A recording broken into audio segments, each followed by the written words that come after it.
look down. 'Cause I'm on top of the world, hey. I'm on top of the world, hey. Waiting on this for a while now, paying my dues to the dirt. I've been waiting to smile, hey. Been holding it in for a while, hey. Take me with me if I can.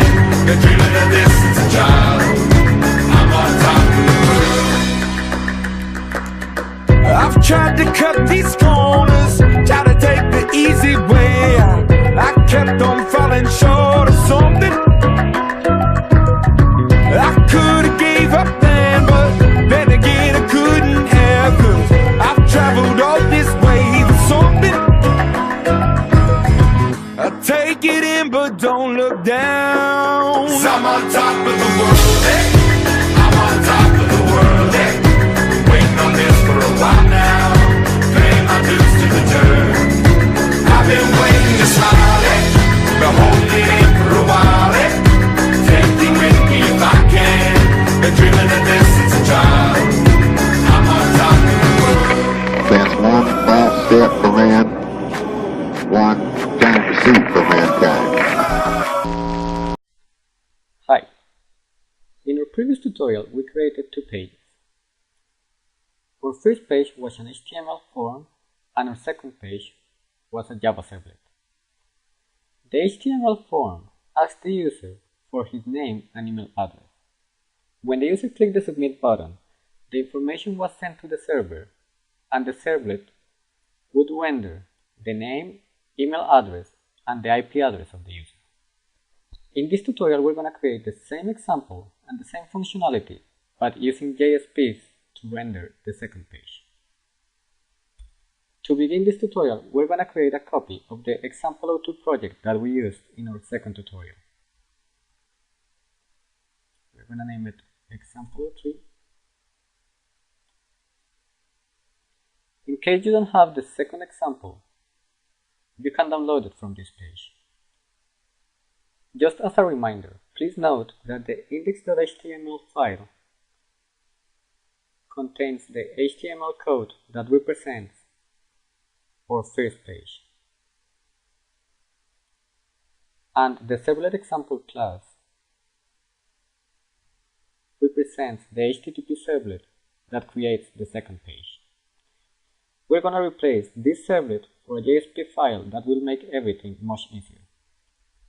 In the JSP file, the process of writing the output to the user will be much easier than with the HTTP servlets. So let's create example. To begin, we're going to create a new file inside the web content folder. We're going to right click, create new, folder, web and JSP file. We're going to type a name for it. In this case, I'm going to type result.jsp. We're going to click finish. As you can see, the IDE creates the default content for the JSP file. In our case, remember that we want to print the name, email, and IP address from the client. In our servlet example, we got the name from the request object that was given to us. You just have to remember that when you are using JSP files, you have several objects that are available to you. This includes the request and the response object. So let's create the JSP file for our tutorial. We're just going to copy the HTML code into the JSP file. We're going to put the title, and we're going to put the content of the JSP file. Remember that from our previous tutorial, we printed the name, email address, and IP address of the client. I'm going to put your name is, your email is, and your IP address is. Okay? In order to access the values that are available in the request object, we can do it in several ways. In this tutorial, I'm going to show you two different ways to do it.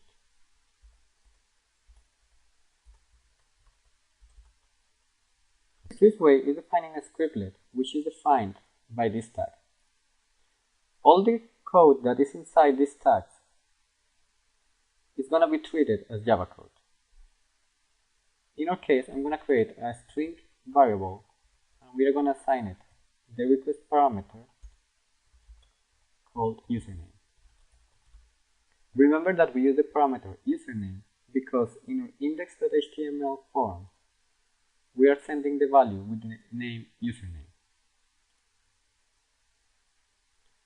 This will have access the username parameter that the client sent to the server. In order to print the value in the screen, we have several options. In our case, we are going to do it with the following command. The main difference here is that we are putting an equal sign after the percentage sign. When you do it in this way, this is called an scriptlet. And when you do it in this way, it's called a JSP expression. A JSP expression will output to the response the value that is inside of it. In this case, it will print the name value.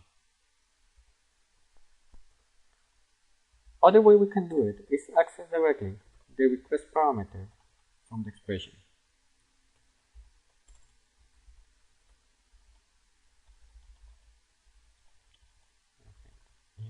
We have printed both the name and the email address of the user. To print the IP address, we can use the same code we used for our servlet. In this case, we are going to print the remote address.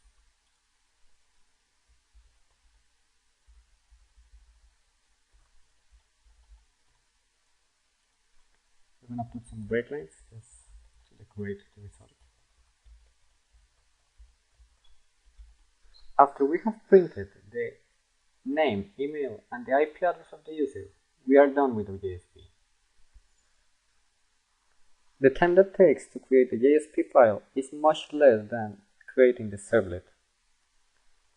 Now we have to change the index.html file so that the information is not sent to the servlet, but instead it's sent to the JSP file we just created.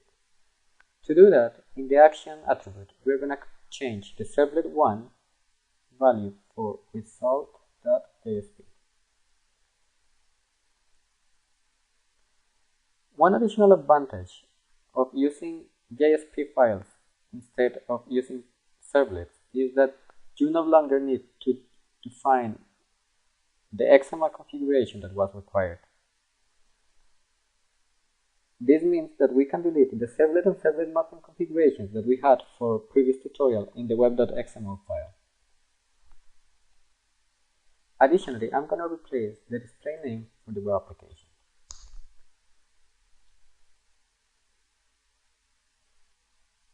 Now we can test the Java application in the server. Remember that you need to add the project to the server so that it runs in the Tomcat. I have just added the application. As you can see, the project appears now. And I click the debug button.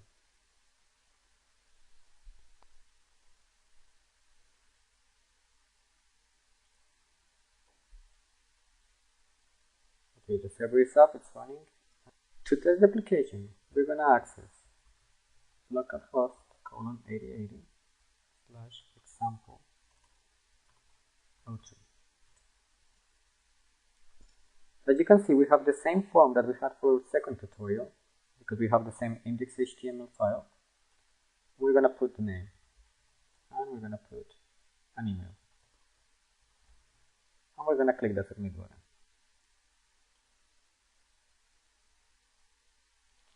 You can check that now we're in the result.jsp file and that the values that were sent from the client were printed.